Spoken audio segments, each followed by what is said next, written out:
హ్మ్. అవును.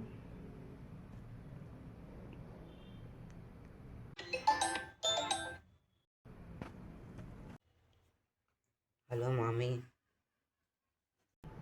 హలో అమ్ము, ఎలా ఉన్నావు? బాగున్నాను మామీ. ఏంటి వాయిస్ అంత డల్గా ఉంది, ఏమైంది? స్కూల్లో ఇంగ్లీష్ పీరియడ్లో ఇంగ్లీష్ మాట్లాడుతున్నానని సార్ కొట్టారు మామీ. అదేంటి, ఇంగ్లీష్ పీరియడ్లో ఇంగ్లీషే మాట్లాడాలి కదా, అలా ఎలా కొట్టారు?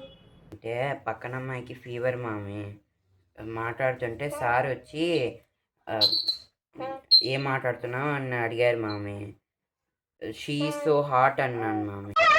ఏంటి బాబా అన్న ఇంకోసారి? షీ సో హాట్ అన్నాను మామీ.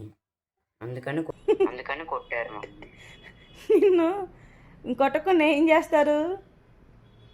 అందుకే ఏంటి ఫస్ట్ మామీ ఇంగ్లీష్ నువ్వు అలా అంటావు? అందుకే మమ్మీకి కాన్సన్ట్రేషన్. డాడీకి కూడా కంప్లైంట్ ఇచ్చారు మామీ. వాళ్ళు కొట్టారా? వాళ్ళు కూడా కొట్టారు. మంచి పని చేశారు. ఏంటి మామీ? అండ్ ఎవరికైనా చూపించండి రా, వదిలేయకండి రా బాబు అని అలాగా కూర్చోబెట్టి చెప్పండి రా, వదిలేస్తారేట అలాగా.